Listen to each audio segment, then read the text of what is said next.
আজকে আপনাদের সাথে শেয়ার করব জলপাইয়ের একটা আচারের রেসিপি। নিয়েছি 250 জলপাই।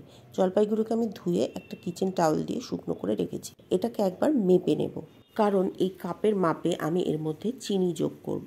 কাপের মধ্যে মেপে নিলে এগুলো মোটামুটি 2 কাপ মতো হয়েছে। ওজনে দেখতে গেলে 250 গ্রাম। এবারে জলপাইগুলোর মুখগুলোকে কেটে নেব, আর যে জলপাইগুলো কোনো সাইডে কোনো দাগ টাগ আছে সেইগুলোকে কেটে ফেলে বাদ দিয়ে দেব। এগুলো দেখুন টুকটাক কিছু দাগ ছিল, সেগুলো আমি কেটে পরিষ্কার করে নিয়েছি। এবারে এগুলোকে সিদ্ধ করতে দেব। নিয়েছি একটা কড়াই, জল দিয়ে প্লেট বসিয়ে দিয়েছি। এবার এগুলোকে স্টিম করে নেব। ডাইরেক্ট আমি জলে সেদ্ধ করছি না। প্লেটের উপর জলপাইগুলোকে সাজিয়ে দেব। চাপা দিয়ে দেব একটা স্টিলের প্লেট দিয়ে। আধ ঘন্টা স্টিম করার পর দেখুন জলপাইগুলো একদম সুন্দরভাবে নরম হয়ে গেছে। আমি দেখিয়ে দিচ্ছি জলপাইগুলো কত সুন্দর নরম হয়েছে। দেখুন ছুরিটা দিতেই একদম সুন্দরভাবে গলে যাচ্ছে। এবারে জলপাইগুলোকে এখান থেকে তুলে নিয়ে ঠান্ডা করে নেব। জলপাইগুলো ঠান্ডা হতে থাকুক, ততক্ষণ বাকি কাজটা সেরে নেব। নিয়েছি একটা ফ্রাই প্যান। এবার শুকনো খোলায় দিয়ে দিচ্ছি 1 চামচ গোটা ধনে। গোটা ধনেটা শুকনো খোলায় খুব ভালো করে ভেজে নেব। ধনেটা থেকে ভাজার যখন সুন্দর গন্ধ বেরোতে শুরু করবে, তখন এর মধ্যে দিয়ে দেব 1 চা চামচ জিরে।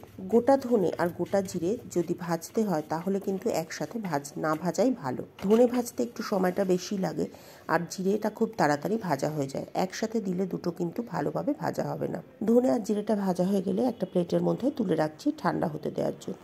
প্যানের মধ্যে নিয়েছি 1/3 কাপ সরষের তেল। তেলটা খুব ভালো করে গরম করে নেব। তারপরে ফোড়ন দেব 2টো শুকনো লঙ্কা, তেজপাতা, কয়েকটা ছোটো এলাচ, 2টো বড় এলাচ এবং 2টো বড় সাইজের দারচিনির টুকরো। ফোড়নটা দিয়ে খুব ভালো করে ভেজে নেব। ফোড়ন থেকে ভাজার সুন্দর গন্ধ বেরোলে এর মধ্যে দিয়ে দেবো সিদ্ধ করে রাখা জলপাইগুলো। জলপাইগুলো দিয়ে ভালো করে নাড়াচাড়া করে ভেজে নেব। এবারে জলপাইগুলোকে একটা স্প্যাচুলার সাহায্যে নাড়াচাড়া করে একদম ম্যাশ করে নেব।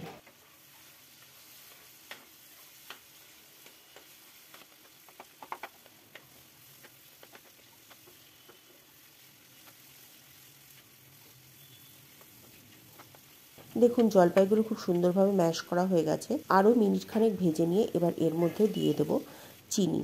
2 কাপ জলপাইয়ের জন্য আমি এখানে 4 কাপ চিনি দিয়েছি। শুরুতে জলপাইটা কাপের মধ্যে মাপার ওইটাই কারণ ছিল, কারণ সেইভাবেই আমি চিনিটা এর মধ্যে অ্যাড করেছি। এবার চিনিটা দিয়ে জলপাইটা খুব ভালো করে নাড়াচাড়া করে মিশিয়ে নিতে হবে এবং চিনিটা গলে যাওয়া অবধি অপেক্ষা করতে হবে।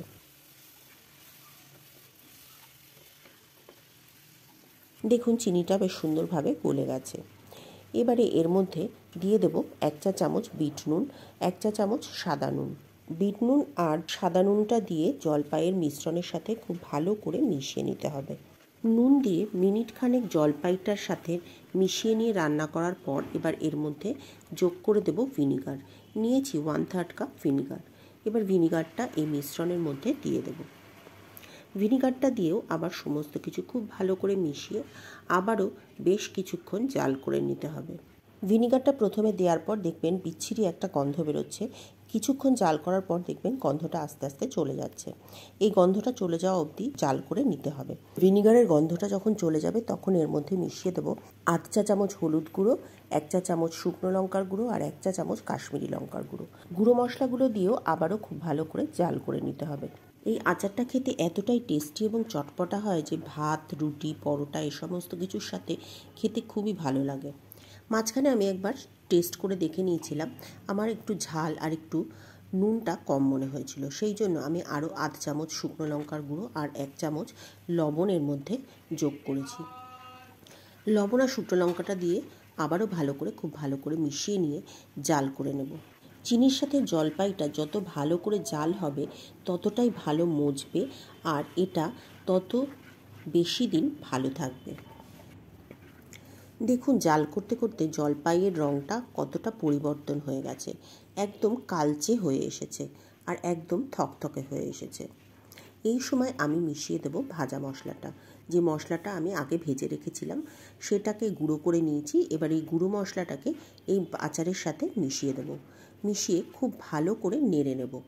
এবারে আগুনের ফ্লেমটা বন্ধ করে দেব। এর থেকে বেশি জাল করব না, তাহলে এটা তেতো হয়ে যাবে। এবারে এটাকে নামিয়ে নিয়ে ঠান্ডা করে নেব। আমি ফ্যান চালিয়ে এটাকে খুব তাড়াতাড়ি নাড়াচাড়া করে ফ্যানের তলায় ঠান্ডা করে নিয়েছি। গরম থাকলে কিন্তু ভেতরে ভেতরে এটা রান্না হতে থাকে আর এটা তেতো হয়ে যেতে পারে।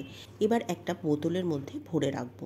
বাকি প্রসেসটা আমি পরের দিন করেছিলাম, সেই জন্য আজকে বোতলে ভরে রাখছি। এই প্রসেসটা কিন্তু কম্পালসারি নয়, আমি আমার নিজের কাজের জন্য এবং কাজের সুবিধার জন্য এইটা দুদিনে তৈরি করেছি। আচারটা তৈরির প্রসেসটা বেশ লেন্দি, সেই জন্য আমি এই ব্যবস্থা করেছিলাম।